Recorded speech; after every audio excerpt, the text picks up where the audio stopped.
Good morning, children. How are you all? I suppose you are all well after the summer vacation, and this is our first session after the summer vacation. So let's start straight away with the chapter. Okay, today I have taken the new chapter, Deep Water. This is from your book Flamingo. Okay, this is a long chapter that's I have divided into part 1, part 2, and part 3. So today we'll discuss the part 1, and part 2 and part 3 will follow later on. The author William O. Douglas. So here actually this is an autobiographical kind of essay, you can say, story where the author had described a particular incident in his life. Children, it happens that uh, during childhood, some sort of incident, some bitter kind of experience people have to undergo, and after that, it becomes inhibited in the character, in the life of the people, attitude of the people, and throughout his life, that impression go on. Okay, that impression goes on, like sometimes some people, due to some bad experience, people develop a kind of fear for water. Sometimes people develops a kind of fear for any darkness, or going to some isolated place, like that. All right, so here also we will see that William Douglas had a bitter experience in the childhood, means a fearful experience, of course, for him. Okay, and later on, that developed a kind of aversion for water. Okay, so during his childhood, he had to go. He went along with parents to the California beach, where when he was just 3 to 4 years of old, and there huge waves were there. Looking at that, he actually was very much afraid. Okay, though for of course for his father, he knew that those are means one can do fun with them. He was laughing, but still that fear, you know. Uh, got a kind of permanent impression in his mind. And when second incident was the age of 11 years of old. He was just 11 years of old when he went to YMCA pool to learn swimming, and there one a strong built boy came and out of friendly prank threw him into water. Okay, ducked him in water, in the swimming pool rather, without knowing that he actually couldn't swim. So later on, he was almost drowned. Some people who were there around there, that with the help of them, actually, his life was saved. And from that incident, later on, he had to suffer a lot. Means throughout his up to his adulthood, he had to face different kind of problems. Some sort of weakness on his leg, looking at water. Of course, he means in the company of the friends also, when sometimes they used to go for adventurous trip somewhere, whenever he come across a river or water body somewhere, he never could enjoy that adventurous trip. So in this way, he had to face different kind of problem, and later on he decided that I must have to be decisive, I must have to face that fear, because without facing fear we never can win fear. So he decisively fought against that fear, uh, of course with a kind of plan, a proper plan, and finally he could overcome that. And actually he shared that particular incident of his life in this lesson to give a kind of strength to the people, okay, young generation, that we can win fear only by facing fear. Okay, so we'll see the theme, what's there in this lesson. In this essay, William O. Douglas talks about his fear of water that we have discussed.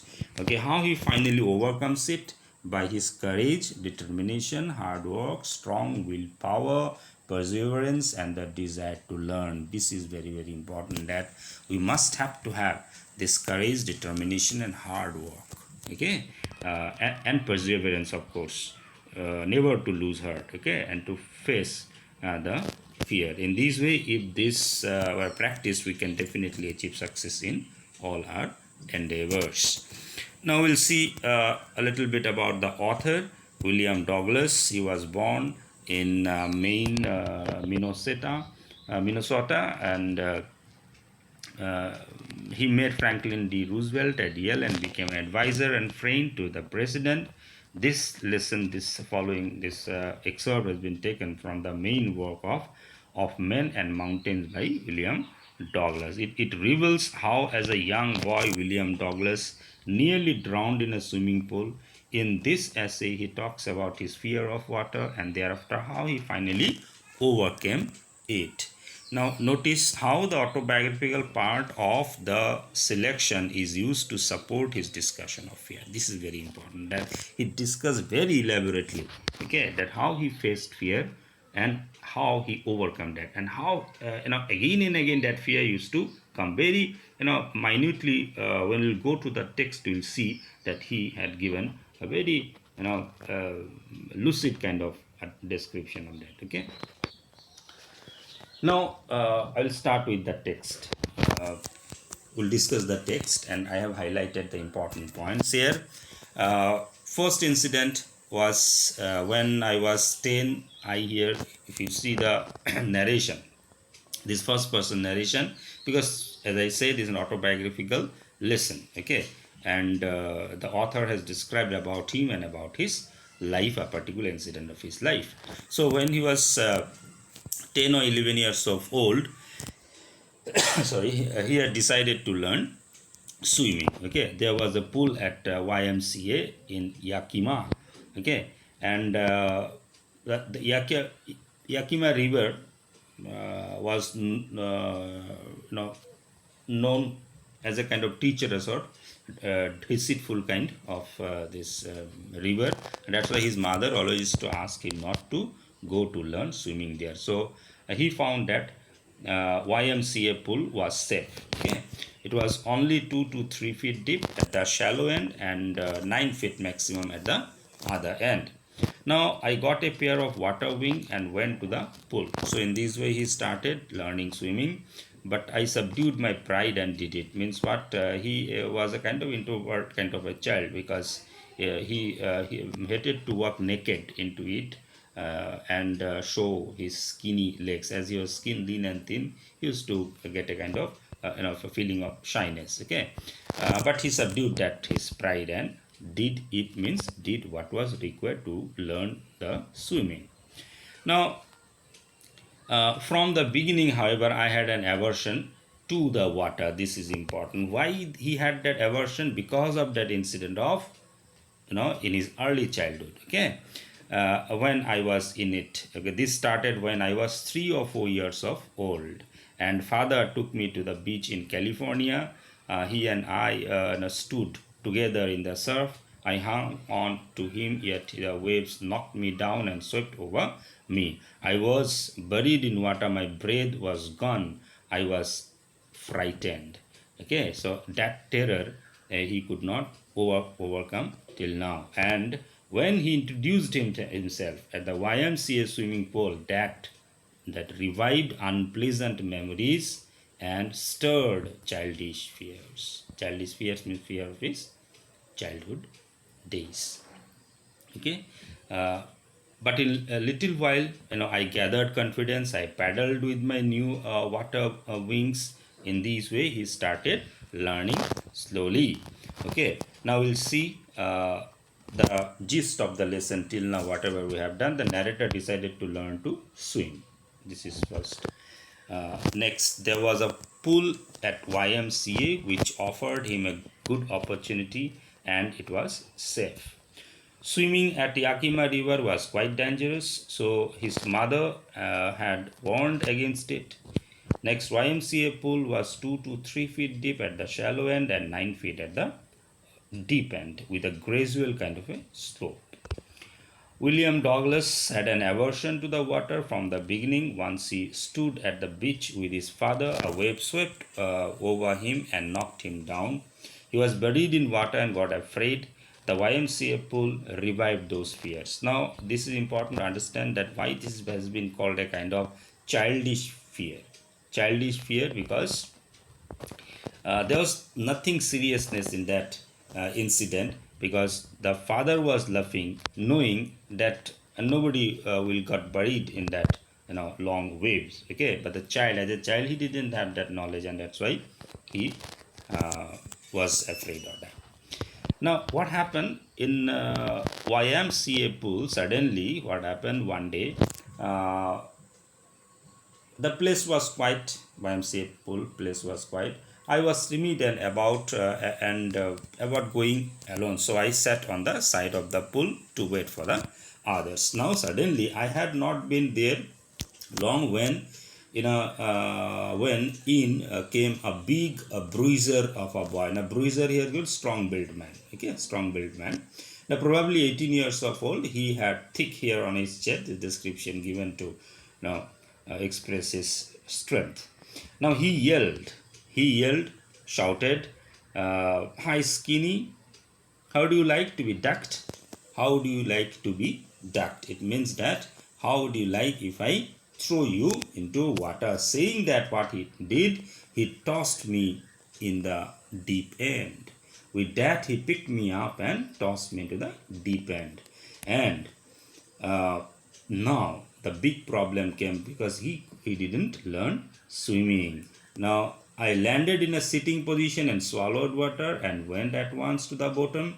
I was frightened, but not yet frightened out of my wits. Out of my wits means that he was not out of his intelligence. He could plan, at that moment, even when he was there in the water. On the way down, I planned. What was his plan? When my feet hit the bottom, I would make a big jump, come to the surface, lie flat on it, and paddle to the edge of the pool. Here, a few important words have been given, meaning bruise, a bruiser, strong built man, rippling, wavy or curling, ducked means plunged in water, yelled, here shouted. Now the misadventure. Okay, this is the misadventure. The second part, whatever we have discussed here, we'll see the gist of the lesson. The narrator was alone at the pool, so he did dare to go inside the water. He didn't dare to go inside the water alone. Then came a big bully of a boy who was a beautiful physical specimen. He cried, "Hi, skinny," and picked the narrator up and tossed him into the deep end. He went at once to the bottom and got frightened, but not out of his wits. He decided to make a big jump from the bottom, would try to come to the surface, would lie flat on it, and finally would paddle to the edge of the pool. This is what is the gist of the second part that we have done. And now, uh, after that, as soon as he fell into the water, what had happened? He grew panicked. Okay, he was very much afraid. Now, what was his experience at that time? See, those 9 feet were more like 90, and before I touched bottom, my lungs were ready to burst. But when my feet hit bottom, I summoned all my strength and made what I thought was a greater, spring upward. I imagined I would bob to the surface like a cork, but instead I came up slowly. In this way, what happened? I grew panicky. I reached up as if to grab a rope. My hands clutched only at water. He was trying to catch something, but only he could clutch was water. Only I was suffocating. Okay. In this way, finally, what happened? I flailed at the surface of water, swallowed and choked. I tried to bring my legs up, but they hung as dead weights, paralyzed and rigid. A great force was pulling me under. I screamed, but only the water heard me. I had started on a long journey back to the bottom. Again, he was going to the bottom. Okay, so up to this portion of the text that we have discussed, two words that I have picked up here: flailed, meaning to wave or swing by moving arms and legs without control. Okay, this is the condition when he was coming up for the first time out of the water in the swimming pool. Now choked, unable to breathe. Now this is the he grew panicky. This is the heading I have given of this part, and the gist of the lesson: those 9 feet were like 90. His lungs were ready to burst because he was inside the water. He couldn't breathe. He made a great spring, upward, and kept rather slowly. He was thinking that he will come very quickly up like a cork. Okay, but that didn't happen. He opened his eyes, but saw nothing but water. Okay, he grew panicky. He was suffocating and tried to cry, but no sound came out. He swallowed water and choked. His legs were paralyzed and rigid. So, this was the horrible condition he felt inside the water at that moment. So, for homework, I had given 4 questions. Okay, I request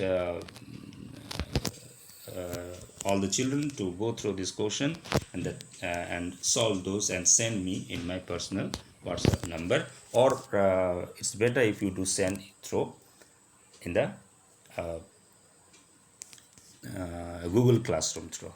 Okay, thank you very much. We'll see you for the next class. Okay, in second part of this lesson. Thank you very much.